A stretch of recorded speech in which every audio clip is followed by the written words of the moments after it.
I'm Cree. Welcome to APTN National News. The Canadian Armed Forces are now providing airlift and logistic support to assist in the evacuation of residents from Pimicikamak Cree Nation, located in Cross Lake, Manitoba, and residents from Mathias, Colomb First Nation.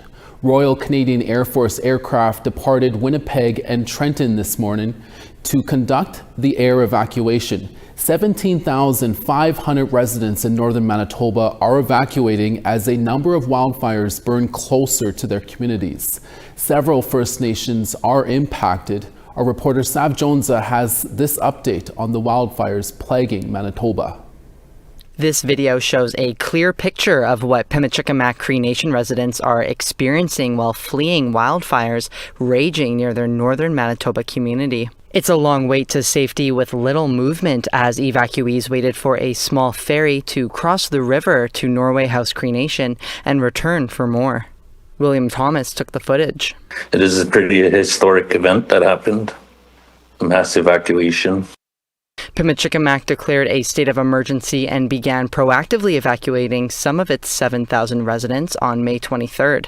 Pimicikamak Cree Nation Chief David Mathias says he asked the province to call for help from the Canadian Armed Forces, but was told the province needs to exhaust resources before that could happen. Though armed forces were deployed yesterday to the region, Mathias says governmental bureaucracy delayed what could have been a smooth evacuation. By the time they send the planes, only 2 of the 3 could land because the smoke was pretty bad. So we send the people out to Norway House, and because Norway House doesn't have a bridge, they're bottlenecked at that ferry. People waiting up to 9 hours to get on that ferry to go across to safety. 9 hours. People without food, people without water.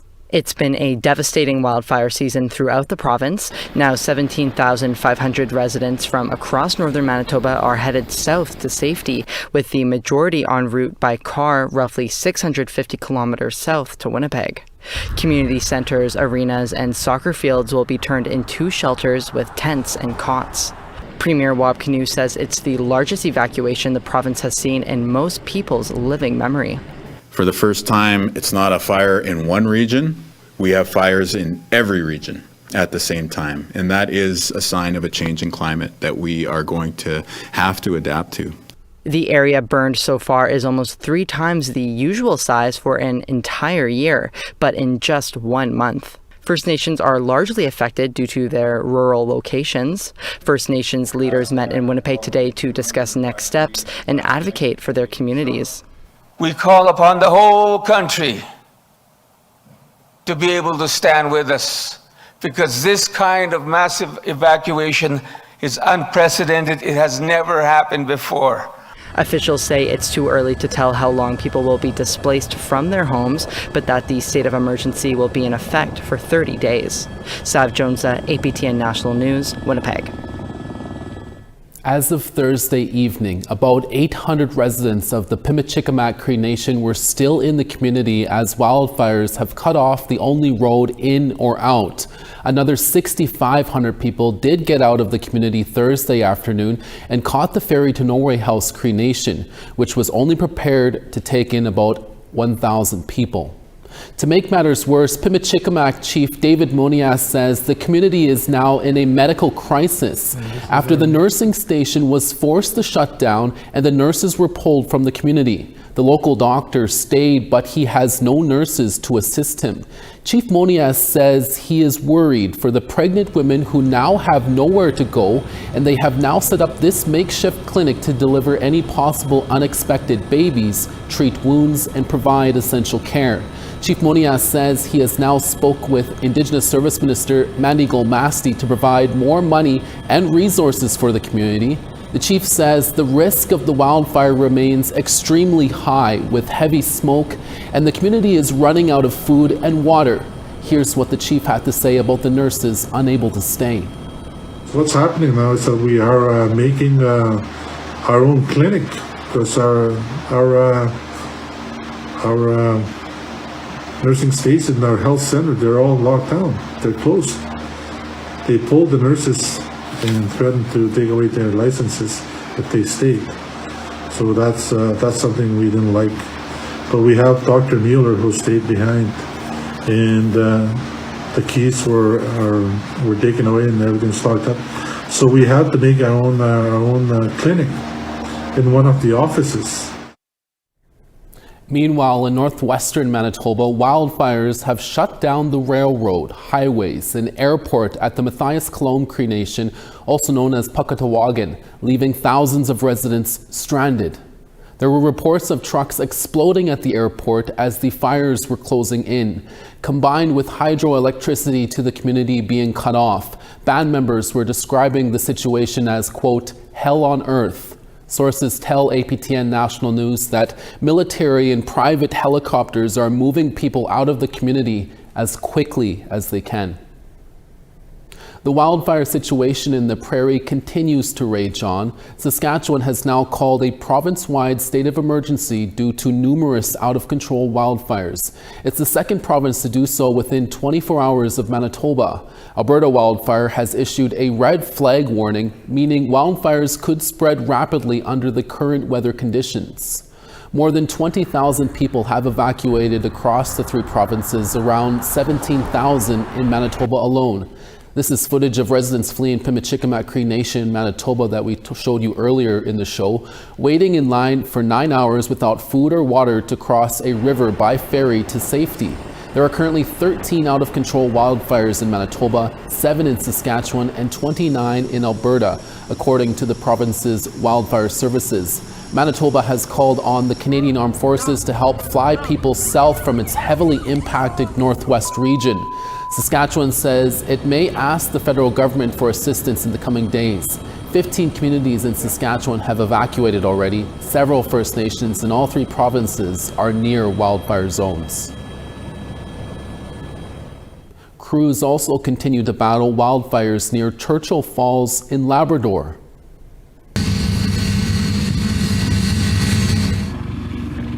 Two water bombers have been deployed to help battle the fire that started Wednesday about a kilometer from Churchill Falls, which has a massive power generating station. According to officials, the fire is moving east away from the town of nearly 700 people. We have more news after the break. Stay with us.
Welcome back. Quebec Bill 97 intends to amend the Sustainable Forest Development Act. When passed, it will implement forest zoning for natural resource exploitation. It has already created blockades and objection from Innu, Pimicikamak, and Abenaki community members. APTN Savannah Craig attended a solidarity protest hosted Wednesday in Montreal. Over 100 protesters took to the streets to denounce Bill 97. They were there in solidarity of a group called Mamu First Nation. Mamu is Innu for together, representing the three communities, Innu, Pimicikamak, and Abenaki, that have come together to protest this bill. Inuk activist Emmy Fleming Dubuc organized the event. She says this bill highlights the larger issue of natural resource extraction at the expense of Indigenous people. Au Nunavik aussi, on exploite les territoires. Il y a des mines un peu partout à travers l'ouest, je veux dire les territoires nordiques au Canada. Puis on laisse les Inuits dans des conditions pires que dans le tiers-monde. Bill 97 was introduced just over a month ago, and it will amend various Quebec legislation, including the Sustainable Forest Development Act, which intends to implement forest zoning for natural resource exploitation.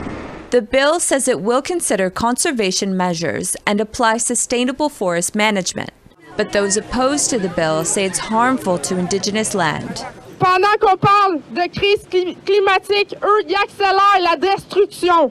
Even before Bill 97 was introduced, Pimicikamak communities have blocked logging trucks from passing through logging roads, while others have sent eviction notices to forestry companies. Sur le territoire autochtone, l'histoire se répète. Ils exploitent, ils s'enrichissent, puis nous, on survit. Indigenous people from communities from across the province gathered in Montreal. From the south, even if I'm Anishinaabe, I take position in here. To the north. Je suis Inuk. Ma mère, elle vient de Kujarapik. One activist at the march also highlighted the larger issue of colonialism across the world, from Portugal's colonization of Brazil. They came to the land, they assumed that there was nobody there, and they could do as they wish, and they could just expel them and disregard them and kill them if necessary. It's the same thing that's happening.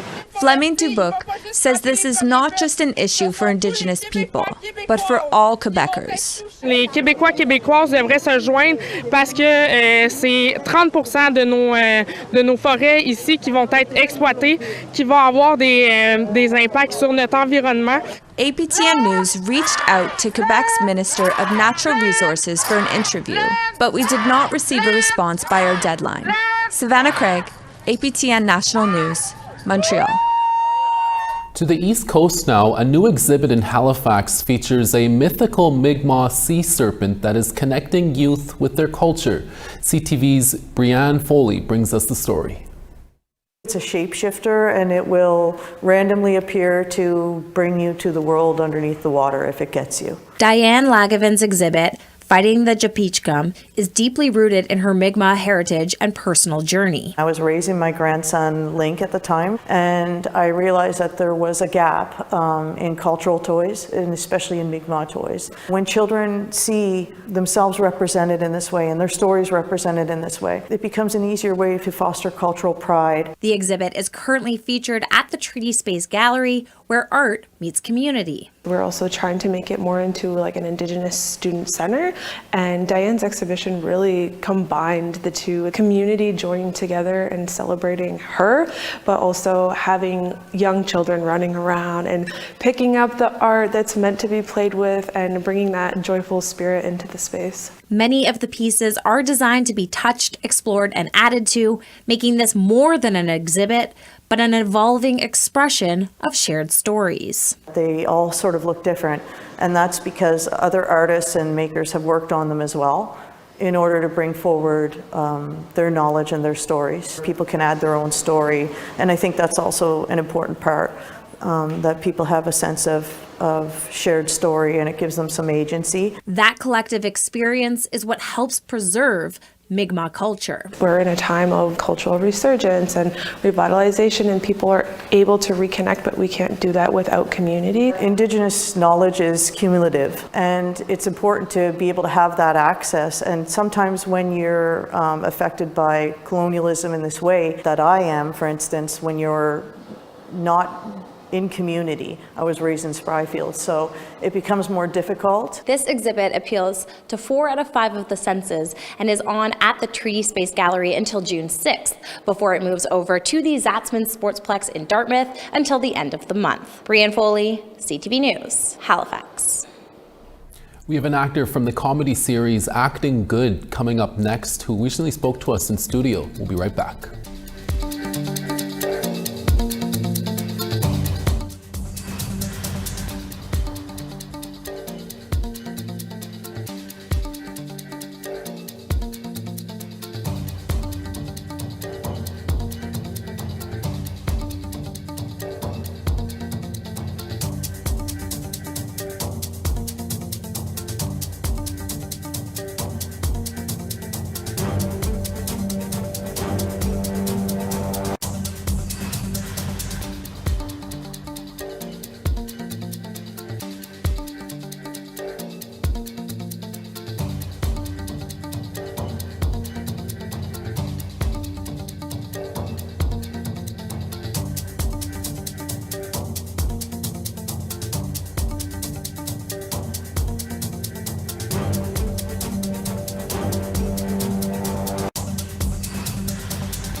On the East Coast, 18 in Charlottetown, Halifax, 10 and sunny. Anujuak, 5 in sun, La Grande River, 1. 17 in St. Jolvite, Quebec City, 17 in rain. Toronto, 20, Peterborough, 20. 8 in Big Trout Lake, Wawa, 10 and partly cloudy. Norway House, sunny there, and 17 God's Lake, 13 in sun. 23 in Winnipeg, Dauphin, 22. 17 in Swift Current, rain in Saskatoon at 19. 24 in La Ronge and sun, Buffalo Narrows showers there at 13. Partly cloudy and high level at 23, Fort Chipewyan 21. Rain in Calgary at 27, Lethbridge 28 and sunny. Tofino 17, Penticton 27 and partly cloudy. Sandspit 12, Prince George 19. Beaver Creek 13, Dawson 16. 17 in Wati, Norman Wells 20. Inuvik 8, Colville Lake 15. 11 in Baker Lake, Chesterfield 3. And Arctic Bay showers there at 7, Aglulik 5 and partly cloudy. Thanks for staying with us. Our next guest plays the character Lips in the APTN CTV comedy series Acting Good and is the sole band constable for the fictional Grouse Lake First Nation in that series. Jason Mason, who is from Red Lake, Ontario, is an actor and family man who is just in the process of filming season 4 of Acting Good in Winnipeg. We recently spoke to him in studio about what got him into acting. Here's that interview. Jason Mason, thank you so much for being here. Acting Good is going on to season 4 here in a little while. Tell us about being Lips in that series and what got you involved in the acting. Well, being Lips is actually kind of fun because I get to bring a character to life. So this is a new show, like all Indigenous cast, one white guy, but being able to bring a character like that to life is really cool because I originally kind of had 2 roles to audition for, and so one was just a day role and one was Lips. So it could have gone either way, but I landed Lips, and so here I am. I get to enjoy being in this because now we're getting to tell our stories. We're getting to tell our funny jokes. We're getting to do all the things that we get to do. And it all started basically just from a Facebook post where they were looking for somebody, and so I sent in my picture and they liked it, and so I thought, cool. So I got to spend one day on a set and involved with the main actors, but it was really cool because I got to see how everything worked, and it just got me interested, and so I thought I'd try more and more. So I didn't go for training or anything. What I did was a lot of background roles, a lot of things to be on set, and just watching and learning and soaking it all in, being able to see how roles are done and being able to see actors in their roles and being able to watch them how to do things. Yeah. Where did the idea for the Lips character come from? Did you put some of yourself into that character? Well, what's funny is that the character talks, like they talk about him like the authority figure, like he's supposed to be there, but they don't take him seriously, which is kind of the way I am as well, because I'm always joking, so everybody can't tell when I'm being serious, and so like a lot of times they're having trouble to tell if I'm being serious or I kind of fit the role well, and so joking or being serious, sometimes it's hard to tell between me and that, but fitting into the role, it was pretty easy to do it, and to do that as well, to be in that is really cool. That's awesome. Was something like this role and acting, was that something you always wanted to do when you were younger, or like you said, you kind of just fell into this role? Kind of, yeah. But growing up, I was so shy. Like I was one of the kids that was off in the corner, off in the back of the class. I never wanted to be in a public eye. I didn't like having my picture taken. I still don't.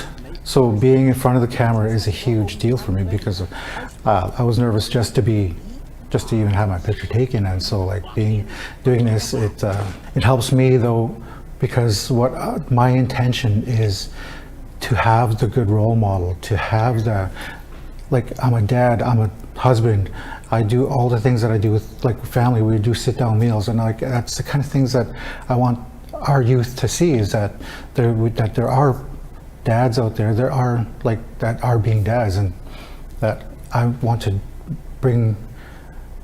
be positive and to show that there's more, that there's positive things, and there's more for life for them, and there's opportunities for them. There's a big world out there for them if they just open their hearts, open their minds, and to be brave and to get out there. Yeah, no, great messages, great message to get out there to the youth. Finally, Jason, can you give us an update or preview or sneak peek in what season 4 is going to be about? And is Lips coming back? Lips is definitely coming back. I think he's getting more screen time this season, and a lot of things are really out there this time. So you're going to be, like, if you laughed in the first 3 seasons, you're going to be laughing even more because my character is doing a lot more crazy things this year, and I get to do a little more with the role this year, and it's crazy in the things they're getting him to do. And Jason, really quickly, just a brief message for our Indigenous youth out there. You shared it a little bit there, but what is your message to our youth out there in terms of even just landing an acting role like yours? It's tough when you're shy, really hard when you're shy, to be out there, to put yourself out there, to feel vulnerable. And so my encouragement is that do it. Don't be shy. If there's a chance where you might fit a role, where you might fit even just a background thing, do it. Because everything, it'll all eventually build up to something. And it's encouraging when I see youth that are stepping into it, starting to be able to do roles and starting to even do like anything. It doesn't matter what it is. No. Don't be shy. Perfect. Those are great messages, Jason. Mason, we'll have to leave it there. And thank you for chatting with us today. And we wish you all the best on season 4 of Acting Good. Thank you. Thank you for having me. It's Friday, and back with us this week is host Kim Sullivan to tell us what to expect on tonight's Nouvelle Nationale. Don't forget that our Francophone viewers get all their news in French at 6:30 p.m. Eastern Time. Tansei, Kim.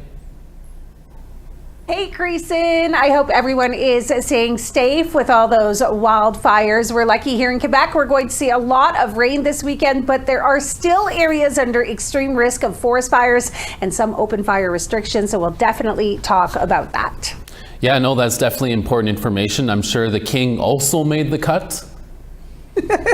We can't not talk about the King's visit to Ottawa, Creason. Also, Chief Lance Heyman was in Montreal this past week with more than 100 municipalities in Quebec supporting him in denouncing the nuclear waste project in Chalk River. He wants to start seeing reconciliation. So we're going to talk about that in the show for sure.